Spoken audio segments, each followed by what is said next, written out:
Hello ಸ್ನೇಹಿತರೆ, ನಮಸ್ಕಾರ. Investor ಇನ್ ಕನ್ನಡ ಚಾನಲ್ಗೆ ಸ್ವಾಗತ. ಇವತ್ತಿನ ಪ್ರಶ್ನೆ, ಒಂದು ವೇಳೆ ನಾನು ಸ್ಟಾಕ್ ಮಾರ್ಕೆಟಲ್ಲಿ ಇನ್ವೆಸ್ಟ್ ಮಾಡಿದರೆ ಅಷ್ಟು ಹಣ ಲಾಸ್ ಆಗೋ ಸಾಧ್ಯತೆ ಇದೆಯಾ? ನೀವು ಇನ್ವೆಸ್ಟಿಂಗ್ಗೆ ಹೊಸಬರಾಗಿದ್ದರೆ ಈ ಸೆಂಟೆನ್ಸ್ ನಿಮಗೆ ಹೆದರಿಕೆ ಹುಟ್ಟಿಸಬಹುದು. ಆದರೆ ಸಿಂಪಲ್ ವೇದಲ್ಲಿ ಎಕ್ಸ್ಪ್ಲೇನ್ ಮಾಡ್ತೀನಿ, ಅರ್ಥ ಮಾಡ್ಕೊಳ್ಳಿ. ಮೊದಲನೇದಾಗಿ, ಇನ್ವೆಸ್ಟ್ ಮಾಡಿರೋ ಪೂರ್ತಿ ಹಣ ಲಾಸ್ ಆಗೋ ಸಾಧ್ಯತೆ ಇದೆಯಾ ಅಂತ ಕೇಳಿದರೆ ಇದಕ್ಕೆ ಸಿಂಪಲ್ ಉತ್ತರ ಎಸ್, ನಿಜವಾಗಲೂ ಸಾಧ್ಯ ಇದೆ. ಯಾವಾಗ ಅಂದರೆ, ನೀವು ನಿಮ್ಮ ಎಲ್ಲ ದುಡ್ಡನ್ನು ಒಂದೇ ಕಂಪನಿಯಲ್ಲಿ ಇನ್ವೆಸ್ಟ್ ಮಾಡಿ ಒಂದು ವೇಳೆ ಆ ಕಂಪನಿ ಶಟ್ ಡೌನ್ ಅಂದರೆ ಮುಚ್ಚಿದ್ರೆ ಅಥವಾ ಬ್ಯಾಂಕ್ರಪ್ಟ್ ಆದರೆ ಆಲ್ಮೋಸ್ಟ್ ಆ ಸ್ಟಾಕ್ಸ್ ಝೀರೋ ಆಗುತ್ತೆ. ಒಂದು ವೇಳೆ ಇದೆಲ್ಲ ಆಗಿದ್ದೇ ಆದರೆ ನೀವು ಆ ಕಂಪನಿ ಶೇರ್ನಲ್ಲಿ ಇನ್ವೆಸ್ಟ್ ಮಾಡಿದ ಅಷ್ಟು ಹಣವನ್ನು ಕಳೆದುಕೊಳ್ತೀರಿ. ಹಾಗಂತ ಎಲ್ರಿಗೂ ಈ ಥರ ಆಗುತ್ತಾ? ಇದಕ್ಕೆ ಉತ್ತರ ನೋ. ಯಾಕಂದರೆ ಹೆಚ್ಚಿನ ಜನರು ಕೇವಲ ಒಂದೇ ಕಂಪನಿಯಲ್ಲಿ ಇನ್ವೆಸ್ಟ್ ಮಾಡಲ್ಲ, ಅವರು ಬೇರೆ ಬೇರೆ ಕಂಪನಿಗಳಲ್ಲಿ ಇನ್ವೆಸ್ಟ್ ಮಾಡ್ತಾರೆ ಅಥವಾ ತುಂಬ ಸ್ಟಾಕ್ಸ್ ಇನ್ಕ್ಲೂಡ್ ಆಗಿರೋ ಇಂಡೆಕ್ಸ್ ಮ್ಯೂಚುವಲ್ ಫಂಡ್ಸ್ ಅಥವಾ ETFsಗಳಲ್ಲಿ ಇನ್ವೆಸ್ಟ್ ಮಾಡ್ತಾರೆ.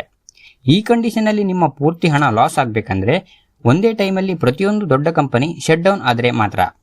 ಆ ಥರ ಇನ್ನೂ ಆಗಿಲ್ಲ. ಆ ಥರ ಆಗಿದೆ ಅಂದರೆ ಆ ದೇಶದ ಎಂಟೈರ್ ಎಕಾನಮಿನೇ ಕೊಲಾಪ್ಸ್ ಆಗಿದೆ ಅಂತ ಅರ್ಥ. ಅದೇ ಟ್ರೇಡಿಂಗಲ್ಲಿ, ಅದರಲ್ಲೂ ಮುಖ್ಯವಾಗಿ ಆಪ್ಷನ್ ಟ್ರೇಡಿಂಗಲ್ಲಿ ನೋಡ್ತೀವಿ ಅಂದರೆ ಕೇವಲ ಒಂದೇ ಒಂದು ಸಿಂಗಲ್ ಟ್ರೇಡ್ನಿಂದ ಕೂಡ ನಿಮ್ಮ ಪೂರ್ತಿ ಹಣವನ್ನು ಕಳೆದುಕೊಳ್ಳೋ ಸಾಧ್ಯತೆ ಕೂಡ ಇರುತ್ತೆ. ಇದರ ಬಗ್ಗೆ ಹೇಳ್ತಾ ಹೋದರೆ ವಿಡಿಯೋ ತುಂಬ ಲೆಂತಿ ಆಗುತ್ತೆ. ಸಿಂಪಲ್ ಆಗಿ ಆದಷ್ಟು ಟ್ರೇಡಿಂಗ್ನ ಅವಾಯ್ಡ್ ಮಾಡಿ. ಸಾಮಾನ್ಯವಾಗಿ ಜನರು ಹೇಗೆ ಹೆಚ್ಚಿನ ಹಣವನ್ನು ಕಳ್ಕೋತಾರೆ ಅಂತ ನೋಡೋದಾದರೆ, ಏನೂ ತಿಳ್ಕೊಳ್ಳದೆ ರ್ಯಾಂಡಮ್ ಆಗಿ ಸ್ಟಾಕ್ಸ್ನ ಬೈ ಮಾಡೋದು, ರೂಮರ್ಸ್ ಹಾಗೂ ಟಿಪ್ಸ್ನ ಫಾಲೋ ಮಾಡಿ ಇನ್ವೆಸ್ಟ್ಮೆಂಟ್ ಮಾಡೋದು, ನಾವು ಬೈ ಮಾಡಿರೋ ಶೇರಿನ ಬೆಲೆ ಸ್ವಲ್ಪ ಡೌನ್ ಆದರೂ ಕೂಡ ಪ್ಯಾನಿಕ್ ಆಗಿ ಸೆಲ್ ಮಾಡೋದು, ಬೇರೆ ಕಡೆಯಿಂದ ಸಾಲ ಮಾಡಿ ದುಡ್ಡನ್ನು ತಂದು ಅದನ್ನು ಇನ್ವೆಸ್ಟ್ ಮಾಡೋದು, ನೀವು ಕೂಡಿಟ್ಟಿರೋ ಎಲ್ಲ ಹಣವನ್ನು ತಗೊಂಡು ಒಂದೇ ಒಂದು ರಿಸ್ಕಿ ಸ್ಟಾಕ್ಸ್ನಲ್ಲಿ ಇನ್ವೆಸ್ಟ್ಮೆಂಟ್ ಮಾಡೋದು. ಸೊ ಪ್ರಾಬ್ಲಮ್ ಇರೋದು ನಮ್ಮ ಆ್ಯಕ್ಷನ್ಸಲ್ಲಿ, ಸ್ಟಾಕ್ ಮಾರ್ಕೆಟಲ್ಲಿ ಅಲ್ಲ. ಹಾಗಿದ್ರೆ ಇನ್ವೆಸ್ಟ್ಮೆಂಟ್ನಲ್ಲಿ ಸೇಫ್ ಆಗಿರೋದು ಹೇಗೆ? ಈ ರೀತಿಯಾಗಿ ನೀವು ನಿಮ್ಮ ರಿಸ್ಕನ್ನು ಕಮ್ಮಿ ಮಾಡ್ಕೋಬೋದು. ಒಂದಕ್ಕಿಂತ ಹೆಚ್ಚಿನ ಸ್ಟಾಕ್ಸ್ಗಳಲ್ಲಿ ಇನ್ವೆಸ್ಟ್ ಮಾಡಬೇಕು. ಸಾಧ್ಯವಾದಷ್ಟು ಇಂಡೆಕ್ಸ್ ಮ್ಯೂಚುವಲ್ ಫಂಡ್ಸ್ ಅಥವಾ ETFsಗಳಲ್ಲಿ ಇನ್ವೆಸ್ಟ್ಮೆಂಟ್ ಮಾಡಿ. ಲಾಂಗ್ ಟರ್ಮ್ಗೆ ಇನ್ವೆಸ್ಟ್ಮೆಂಟ್ ಮಾಡಿ.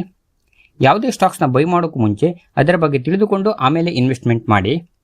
ಹಾಗೆ ಮುಖ್ಯವಾಗಿ ಸ್ಟಾಕ್ ಮಾರ್ಕೆಟ್ ಇನ್ವೆಸ್ಟ್ಮೆಂಟ್ ಅಂದಮೇಲೆ ಅಪ್ಸ್ ಆ್ಯಂಡ್ ಡೌನ್ಸ್ ಇದ್ದೇ ಇರುತ್ತೆ. ಹಾಗಂತ ಪದೇ ಪದೇ ಇನ್ವೆಸ್ಟ್ಮೆಂಟ್ನ ಸೆಲ್ ಮಾಡಬೇಡಿ. ಸೊ ಫೈನಲ್ ಆಗಿ, ಸ್ಟಾಕ್ ಮಾರ್ಕೆಟ್ನಲ್ಲಿ ಇನ್ವೆಸ್ಟ್ ಮಾಡಿದ ಎಲ್ಲ ಹಣ ಲಾಸ್ ಆಗುತ್ತಾ ಅಂತ ಕೇಳಿದರೆ ಹೌದು, ಲಾಸ್ ಆಗುತ್ತೆ. ನೀವು ಕೇರ್ಲೆಸ್ ಆಗಿ ಇನ್ವೆಸ್ಟ್ಮೆಂಟ್ ಮಾಡಿದಾಗ ಲಾಸ್ ಆಗೋ ಸಾಧ್ಯತೆ ಕಡಿಮೆ ಇರುತ್ತೆ. ಯಾವಾಗ ಅಂದರೆ ನೀವು ಸ್ಮಾರ್ಟ್ ಇನ್ವೆಸ್ಟ್ಮೆಂಟ್ ಮಾಡಿದಾಗ, ಡೈವರ್ಸಿಫೈಡ್ ಆಗಿ ಇನ್ವೆಸ್ಟ್ಮೆಂಟ್ ಮಾಡಿದಾಗ. ನೀವು ಮಾಡುವಂಥ ಡಿಸಿಷನ್ಸ್ಗಳು ನಿಮ್ಮ ಪ್ರಾಫಿಟ್ ಅಥವಾ ಲಾಸ್ನ ಡಿಸೈಡ್ ಮಾಡುತ್ತೆ. ನಿಮಗೆ ಈ ವಿಡಿಯೋ ಇಷ್ಟ ಆಗಿದೆ ಅಂತ ಅನ್ಕೋತೀನಿ. ವಿಡಿಯೋ ಇಷ್ಟ ಆದರೆ ವಿಡಿಯೋನ ಲೈಕ್ ಮಾಡಿ, ಹಾಗೆ ನಿಮ್ಮ ಫ್ರೆಂಡ್ಸ್ ಜೊತೆ ಶೇರ್ ಮಾಡಿ. Thanks for watching.